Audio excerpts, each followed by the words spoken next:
Eric Rohmer, Choice and Chance, Nogueira, 1971. From Sight and Sound 40, number 3, 1971. Reprinted by permission of the British Film Institute. Eric Rohmer.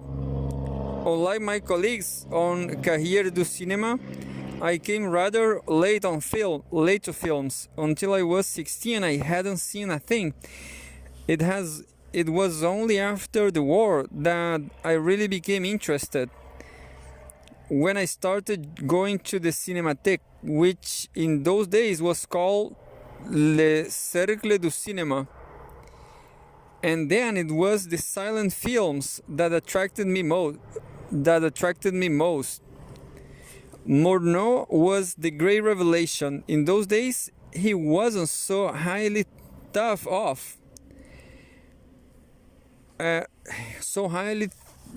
of. Even Bazin considered his work dated, though of course he didn't feel that about Stroheim. I suppose Nosferatu was the only Murnau film that was really appreciated, and of course Taboo, although that was because everyone credited it to Flaherty.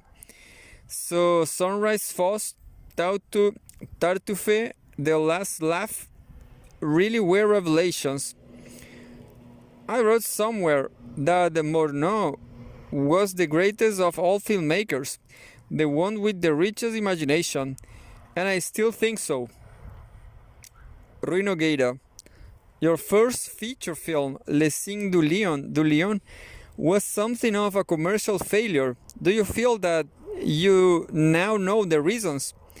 Eric Rohmer, the critics spoke highly of the film, but not in a way that made people want to see it, whereas they did make people want to see La Collectionneuse, Manouille Chemot, and Les Genoux de Claire, and Le Signe du Lion never found its proper audience.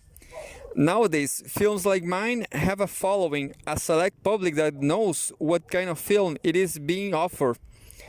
There must be a process of selection, of segregation, and I don't care if that's a pejorative word. There are different publics for different types of paintings, music, books. So why do people still think that in cinema there is only one big general public? The mass audience enjoys television, variety, adventure. Rightly so. It's foolish to try to force on it what it doesn't want. But films like mine appeal to people with a certain filmic or literary background or audience. An audience I now realize, which is actually much larger than I once supposed. Of course, there are films much more difficult than mine which still haven't managed to find their audience outside the Cinémathèque. Rui Nogueira, you have done some TV work. What do you feel about television? Eric Rohmer, I have directed a couple of programs for French television in the series Cinéaste de Notre Temps. That was an extension of my work as a critic. It certainly wasn't filmmaking. With educational television it was different. I've made some documentary shorts for them which were real films and which I liked a lot. Or rather, I like them as much as the work I have done elsewhere. I also work occasionally simply as a director in collaboration with an educationist, but those are just bread and butter jobs. Television television does teach you to produce readable images. Though, oddly enough, I have noticed that films made for public cinemas are often actually more readable than material filmed directly for television, in spite of the inevitable losses. When you shown a film on TV, the framing goes to pieces. Straight lines are warped.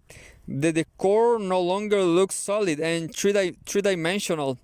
As for the feeling of immediate time, which is central to a film like La Collectionneuse, that goes completely. Take a film like La Carrière de Suzanne, which depends on the problem of deciding whether a girl is pretty or plain. On the average television set, the picture quality is so poor that you couldn't tell anyway. A person's charm comes across on television almost exclusively in close-up, and even then it is often held by the voice, which does come across well. But the way people stand and walk and move, the whole physical dimension, all that is lost. Personally, I don't care if I don't take the view that television is an intimate medium. It's a mini spectacle perhaps, but it's still a spectacle. It's really closer to theater than cinema, because when you watch television, you are not sitting in a local darkness, isolated from the world outside. You are in front of the screen, but you are not inside it. Whereas cinema, as I see it, is a continual and continuous involvement. Rui Nogueira, before talking about your films, would you mind answering a question you must have been asked dozens of times? How did the idea of the Contes Moreau occur to you? Eric Rohmer, I can try, partly because I wanted to follow the same idea through several films, partly because I thought audiences and producers will be more likely to accept my idea in this form than in another. Instead of asking myself that what subjects were most likely to appeal to audiences.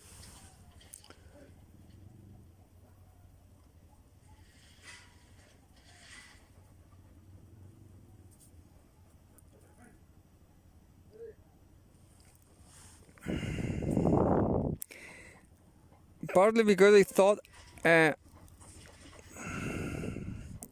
I can try, partly because I wanted to follow the same idea through several films, partly because I thought audiences and producers would be more likely to accept my idea in this form than in another. Instead of asking myself what subjects were more likely to appeal to audiences, I persuaded myself that the best thing would be to tread the same subject six times over, in the hope that by the sixth time the audience will come to me. I am still carrying out the program I mapped out for myself 10 years ago. I was determined to be inflexible and intractable, because if you persist in an idea, it seems to me that in the end you do secure a following, even with a distributor. It's much more difficult for him to put up arguments and criticisms about a scenario which is part of a group of six than about an isolated script. No one, for instance, is going to ask me to work a bit of a crime story into a Le Genoux de Clary, because it's the fifth of the Contes Moreau, and the Contes Moreau aren't detective stories. So really my aim was to persuade people to accept this style of cinema, which is not new. In films as in novels, nothing is ever really new. When I call a Conte Moral is not a tale with a moral, but a story which deals less with what people do than which what is going on their minds while they are going while they are going it. A cinema of thoughts rather than actions. The people in my films are not expressing abstract ideas. There is no ideology in them, or very little, but revealing what they think about relationships between men and women, about friendship, love, desire, their conception of life, happiness. Perhaps in my next film I will talk more about happiness, boredom, work, leisure, things which have of course been spoken about previously in the cinema, but usually indirectly in the context of a dramatic plot. Whereas in the Contes Moreau, this just doesn't exist. And in particular, there's no clear-cut line of tragedy or comedy. You can say that my work is closer to a novel, to a certain classic style of novel which the cinema is now taking over, than to other forms of entertainment, like the theater. And that for me is significant. I think I have contributed towards leading the cinema even further away from the theater than I had already gone. My characters may do a lot of talking, but it takes more than dialogue to make a play. They don't talk at all like people in a play. At least I hope they don't. Rui Nogueira, why did you number the Conte Moreau? Eric Rohmer, because once you have decided on a collection of stories, it's best that it should end somewhere. I don't want to, because the moral stories I don't want to become the moral stories man, in the sense that Edgar Allan Poe, for instance, is the extraordinary stories man.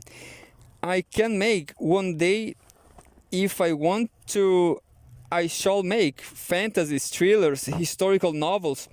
The Conte Moreau are a phase, while at the same time I see them as variations of a given theme. In Les Genoux de Clary, declared,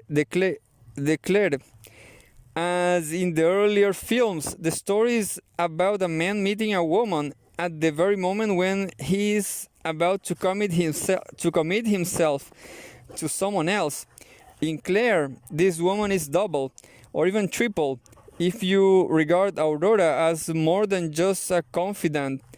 The man is fully aware that this meeting isn't going to disrupt his life.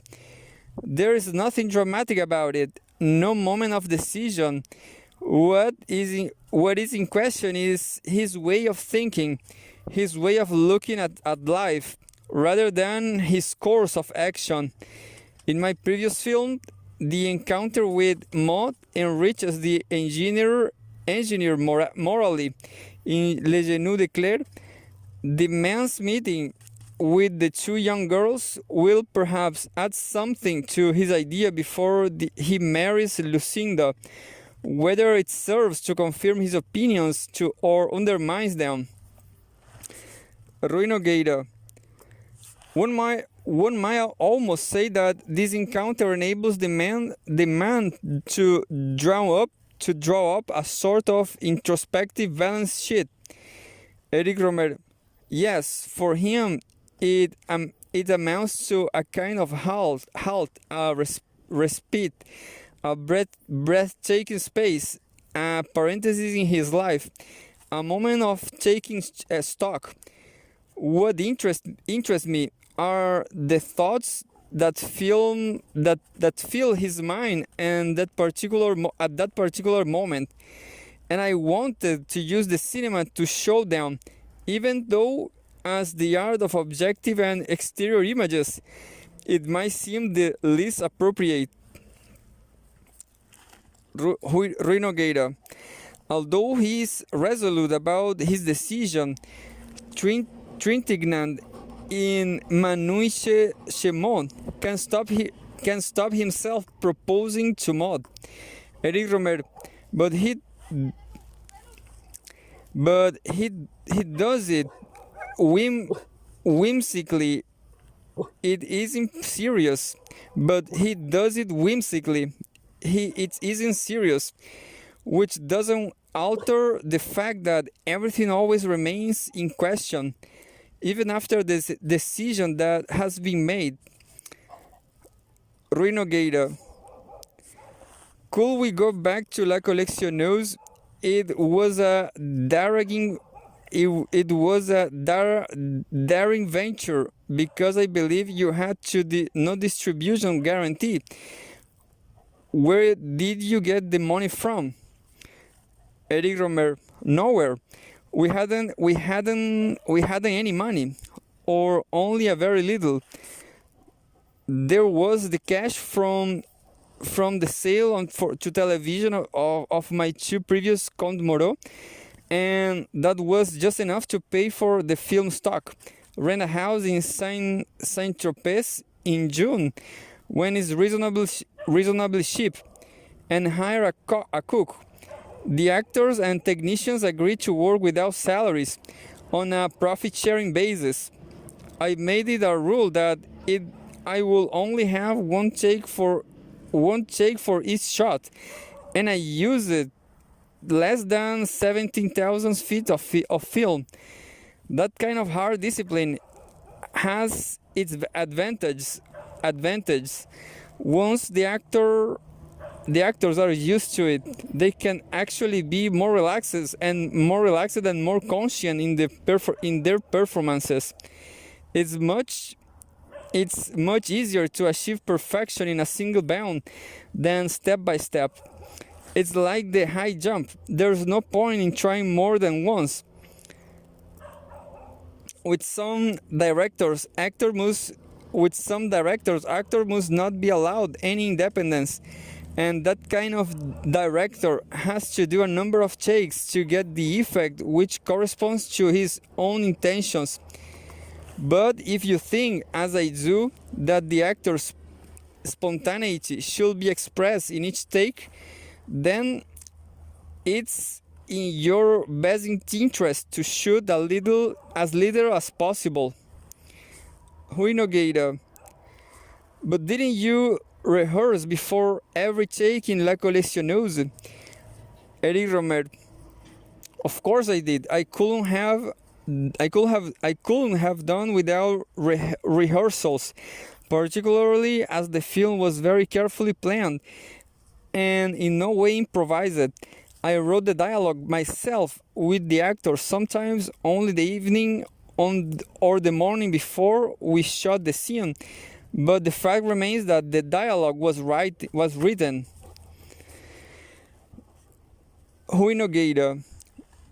You used a rather different method of working with the actors and dialogue in Maud, and then in Les Genoux de Claire reverted to the technique of La Coleccioneuse. Eric Rohmer. Yes. On my new shift Maud, I had written the whole script myself 2 years before the film was made, except for Antoine Vitte's Marx's speech, which he worked out together. And in Claire, Brialy's part was scripted from start to finish, with only 2 exceptions. For the 2 girls, about half of their dialogue was scripted, and the rest was worked out much later, through discussions and conversations. This is particularly evident in the dialogue of Beatrice Roman, Laura, where you can sense the improvisation. Claire is really a mixture of everything, scenes I wrote earlier and scenes which I worked out with the actors. Sometimes weeks earlier, sometimes weeks, and sometimes only a day or 2 before shooting. We should get together and talk around a cassette recorder, and I could see what was natural and what was and what was less so and make a choice. There are even some wholly improvised scenes in which Brialy made up his own lines. For the first time in his career, I believe. Of course, I told him what to talk about, but the actual words are not mine.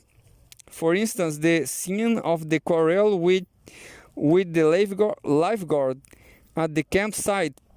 I was very anxious that this should retain an authentic, slightly incoherent quality which a written script would have eliminated. As it was, there was some tension while the scene was being shot. Afterwards, everyone dived into the water with some pleasure. I might add. We shot one take, and it was the right one. Rui Nogueira. What struck me most in terms of the performance in Le Genou de Claire was the subtlety of the actor's inflections. It appears to be very conscious, and yet the result sounds wholly natural. Eric Rohmer. I did encourage this type of voice modulation, the use of different inflections. You couldn't say I order or impose it, but helped it along. And that is one of the advantages of using actors who have not been spoiled by professionalism. Aurora's voice, for instance, has a tendency towards harshness, which she herself thought was excessive. Instead of checking her, I will compliment her every time she said that she was scared of her own voice. I really like it a lot. It's the musical side of my films because, as you know, I never use music itself. The only music in my films is the music of people's voices. You know, I find this idea of directing across somewhat contentious. It's a dangerous idea to practice, or at least a delicate one, especially in contemporary cinema. In Chaplin's The Countess from Hong Kong, the actors are directed to an extraordinary degree, but I don't think that a young filmmaker could or should do as much. Chaplin is capable of repeating the same take literally dozens of times. I very seldom to do more than one take, and when I do repeat a take, it is rarely because of the actors. This implies a conception of acting that is entirely different from Chaplin's, though he was right in his time and is still right for himself. And you know, The Countess from Hong Kong is an extremely modern film. It's a source of ideas. It really does offer something new. Whereas all that these so-called new films offer me is a hodgepodge of half assimilated influences. Rui Nogueira, do you supervise the framing and editing of your films? Eric Rohmer, I do indeed. I keep a close watch on everything. The editing is always a key element, and on La Collectionneuse, I did my own cutting, only bringing in the editor for the sound. When I shoot with direct sound, I don't actually handle the film myself, but I'm never out of the cutting room. Framing too is vitally important. I always have a look through the viewfinder, and if I leave Nestor Almendro's considerable initiative, it is because after several years of working together, we see things in the same way. Besides, he has a visual culture, a highly developed pictorial sense, and that is extremely rare in France. Rui Nogueira, do you think that La Collectionneuse was one of the first observations of the times we live in, of young people, that is, in that kind of setting? Eric Rohmer, inevitably it was, Every film is a witness to its own time. The moment it shows things as they are. In the cinema, nothing is easier than to show what is. You only have to look around you. I really admire people who manage to show what is not, or what no longer is. There is achievement for you. Yet you still occasionally see, and in France especially, films of a truly staggering unreality. When I say that the cinema is adept at showing what is, I mean what is in life, not what's in the magazine articles or on television screens. Is the medium for raw reality, not prejudiced by the press or opinion polls or the popular myths. The cinema's role precisely is to create the myths, and as it did in Chaplin's time, not to find all its sources of inspiration outside itself. Film, for instance, used to provide the themes for script cartoons. Now it's the other way. Now is the other way around. Rui Nogueira, what struck me particularly in La Collectionneuse was your care for a particular kind of detail. The books the characters are reading, for instance, the complete works of Rousseau and the book of German Romanticism. Eric Rohmer. I wanted my character to be reading some monument of world literature. The sort of big book one takes away with one on holiday. Patrick Beauchot, Adrien, felt like rereading Rousseau. Thought he says, the book could just as well have been Don Quixote. As for Romantisme Allemand, that was a book belonging to Daniel Pomerel, which Haide flipped through and then put aside, just as she does on the screen. I was very concerned about the authenticity of the Pomerol character.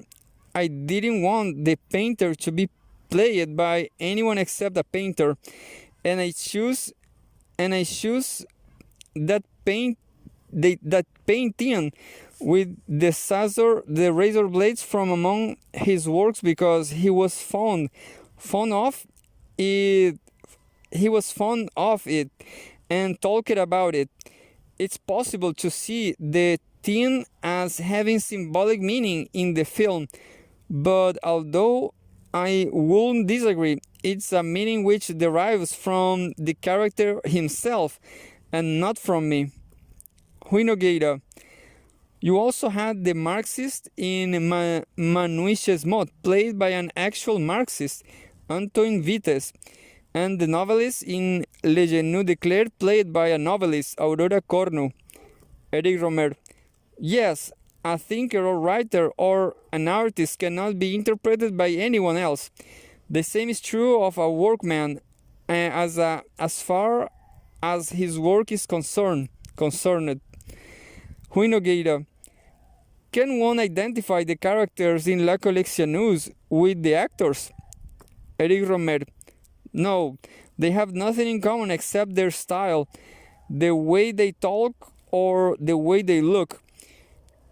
I didn't want to make a psychodrama, but a work of pure fiction with the conscious collaboration of the cast.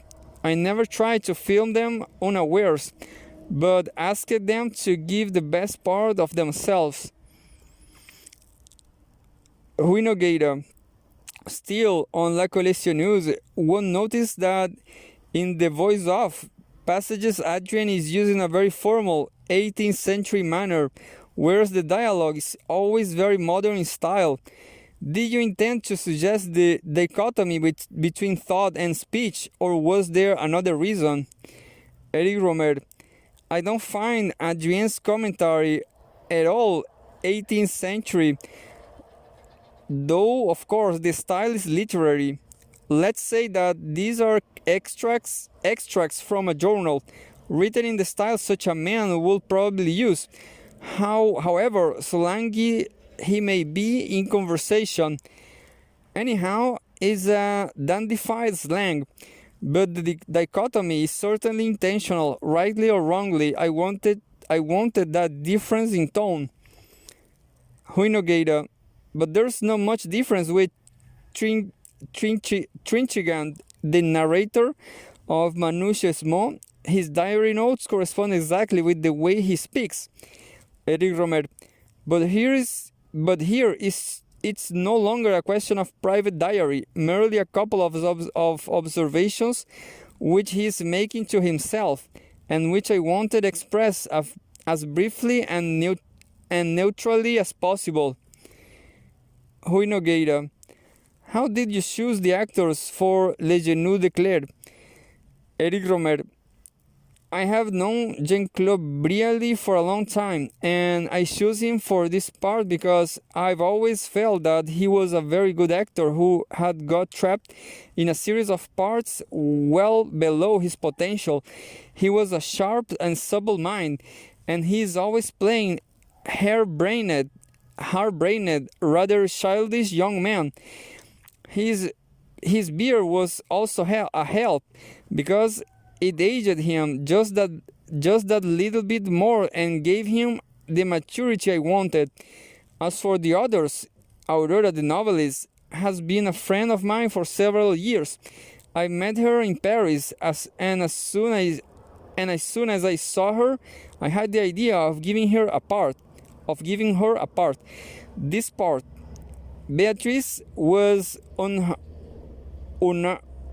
unearthed with some difficulty, I might say, by some photographer friends who spread the word that I was preparing a film. She was doing modeling work for teenage fashion magazines, and Laurence Claire was a schoolgirl.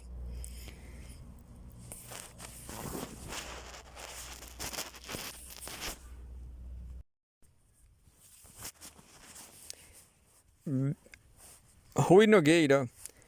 Beatriz Roman, the girl who plays Laura, is really amazing. A star is born. Eric Rohmer.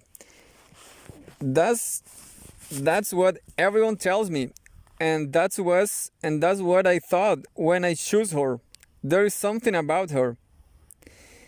You don't meet girls like her every day. Maybe once every 5 or 10 years. I don't know how the character would have worked out if I hadn't found her. I know Laura.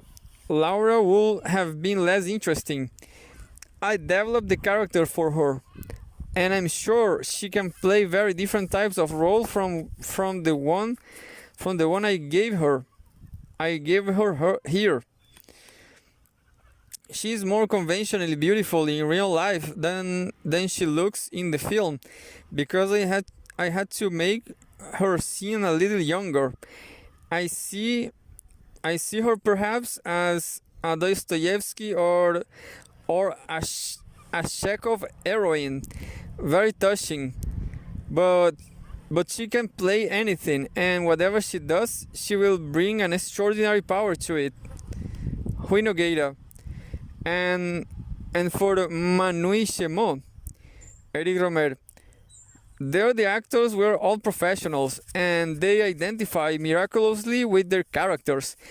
It was the more remarkable because, as I've said, the script was written long before the film was cast. Rui Nogueira.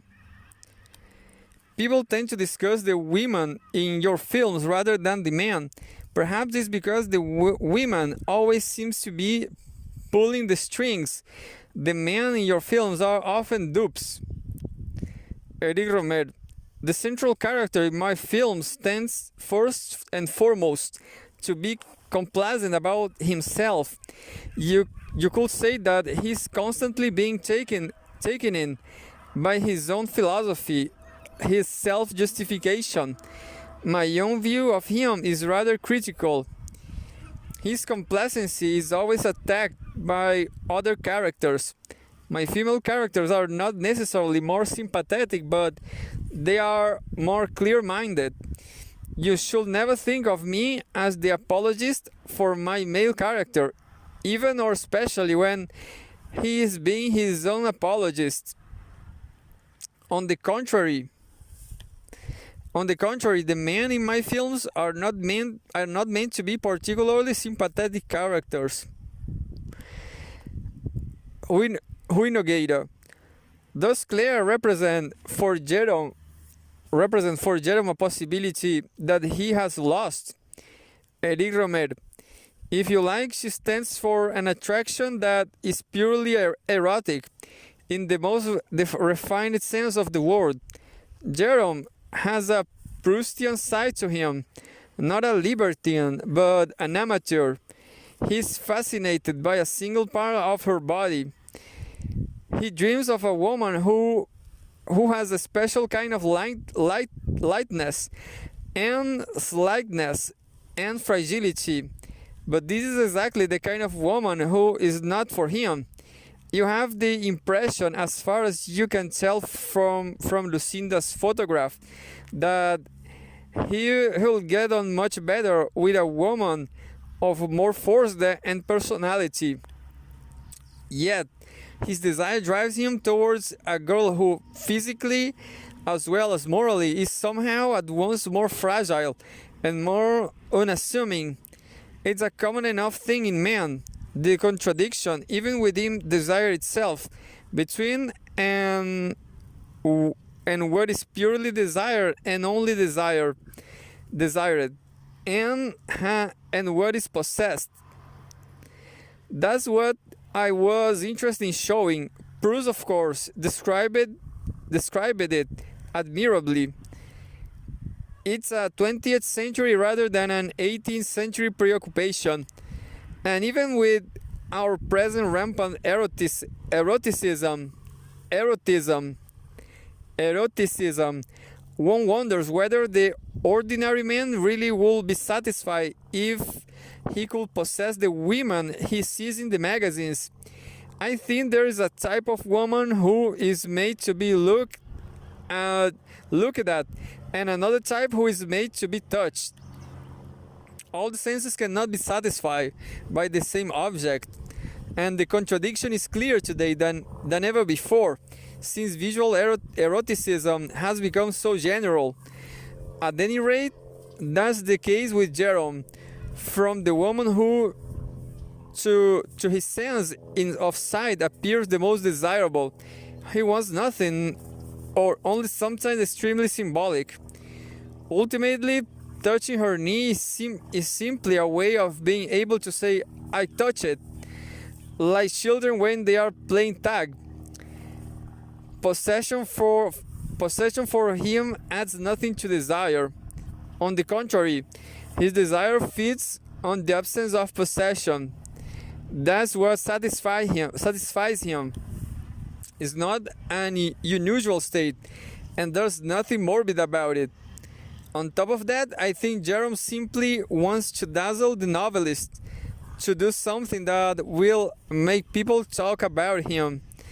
And she does say to her, "It's no longer you who are shaping the novel, it's me." But I don't know.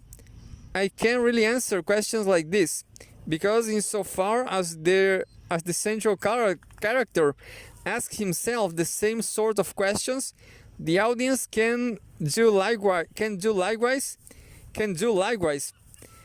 In my films, there are things you hear and things you see, and the rest is supposition. Rui Nogueira.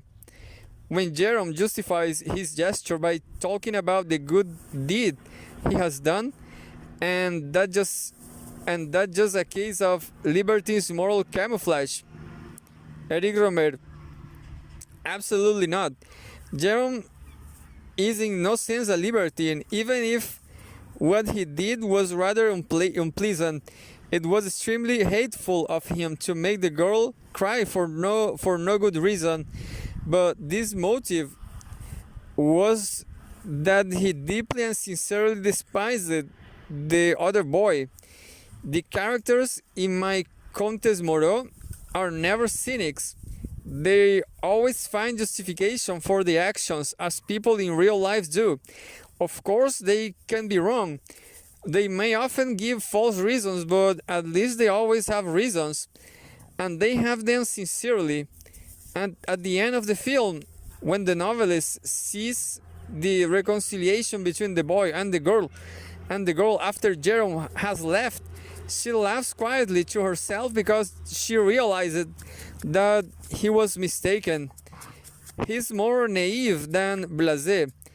At least that is my interpretation, but it isn't necessarily the right one. Rui Nogueira. The fact that the boy comes to see Claire the day after and tells her the complete truth not only destroys the whole story Jerome had imagined, but makes him gesture useless. Eric Rohmer. Yes, but the boy too could be lying. There's nothing to prove that what he tells her is the exact truth. These explanations seem very embarrassed, and you get the interpretation that he's not entirely innocent. Definitely not. So that Claire is right to hold it against him. So the story really has no ending. In all this Comtes Moreau, it is a mistake to define feelings too precisely. They are always a little cloudy and ambiguous. When you find an explanation, and you always can, there is always another explanation behind the first one. I never really managed to finish my stories, since the endings I find all have multiple repercussions. Like a Nico, you might say that the end is a way of going back over the story.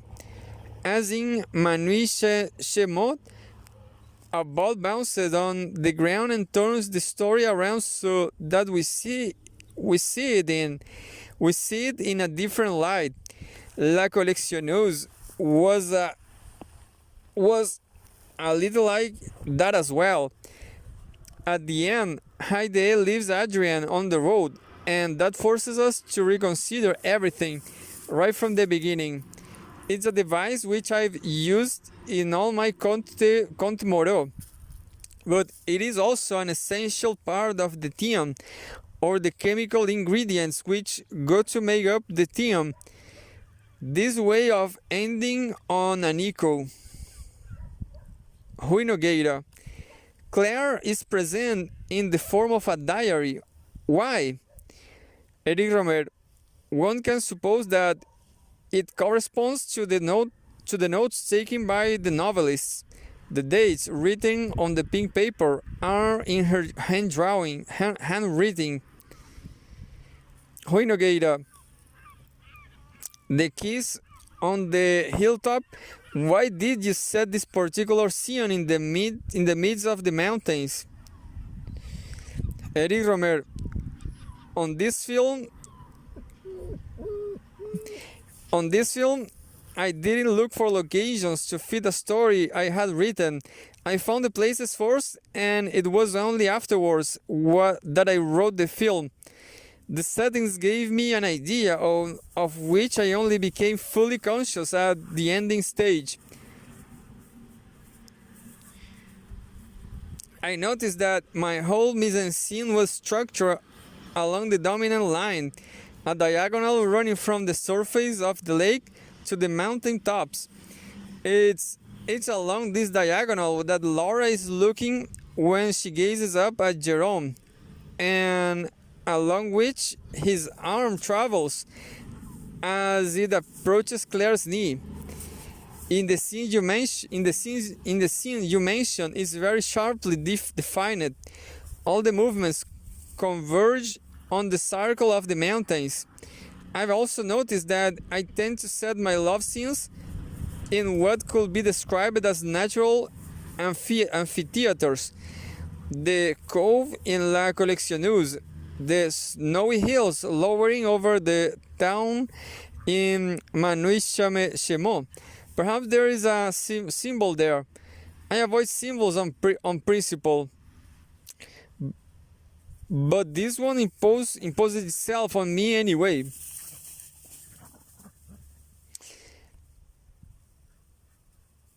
The symbolism was really willed by Laura, who had said the day before, and the phrase came from the actress herself because it was letting her improvise in that scene. The mountain is protecting us. The relationship between the Laura Jerome couple and the mountain is a sort of symbolic echo of the one between the adolescent girl and the mature man. She leans on him, leans back on him, rather as they both lean against the mountain, so that the circle of mountains does in fact turn out to be the ideal frame, the ideal receptacle for this scene. And even if there isn't a specific symbol, there's still a surprising similarity of forms. What matters to me is that my characters should develop within the settings on which they can leave the clearest mark. But as I said, the particular relationship here was one that only struck me when I was watching the film on a viewer. I chose that particular countryside quite simply because I had discovered it during my wanderings and was fascinated by its beauty. Rui Nogueira, like the role of water in your films, ambiguous and free-flowing. Yes, water too. I will agree with that. Water is the first element, the idea of tears and of rain. And there's also perhaps a childhood memory involved. One of my earliest memories of a little girl crying in a barn or under a shed while it was raining outside, and her sister comforting her. I suppose that I had always envisaged the scene where he curses her knee has happening in the rain. That was my first idea. The lake came later. It was slightly superfluous, but since I'm very fond of water, there is a lot of it in my films. I like water to look at and to touch. There's water in Les Genoux de Claire, in La Collectionneuse, in Les Aignes du Lion, in Manu Chemot. There is snow in Manu Chemot. There is snow instead. And yes, you are quite right. There is the sea at the end of the film. I am not very fond of the arid Mediterranean landscape, the setting of La Collectionneuse. The country I like best is the temperate zone in central France. I wanted to have trees in the film, and then the cherry trees, the fruit and flowers. They are all things I find enormously pleasing. There are very few manufactured objects in my films. There's furniture, of course, but you won't find any fetishism about clothes or objects. At least I don't think you will. Yesterday I saw Stroheim's Merry Widow again. A marvelous film, by the way. I hadn't seen for a long time. And I was struck by the sheer frenzy of the costumes and sets. Personally, I don't belong to the Baroque family, the Stroheims and Sternbergs, who attach such extreme importance to artificial things. I don't like artifice, I prefer natural. Rui Nogueira, but the framework is very significant since I can imagine your characters in settings other than those you've chosen for them. You never separate your characters from the setting. Eric Rohmer, that's exactly right, and Nestor Almendro's camera work does a great deal to relate characters to a landscape. They are bathed in light. It is a type of camera work that has more to do with the modeling of figures than with outline. And I like painters who really use light, who draw their subjects in light rather than isolating one object from another. I dislike, for instance, that surrealistic trick of detaching the object, enclosing it, making a sort of entity out of it. The painters I prefer are Rembrandt or Turner or Cezanne.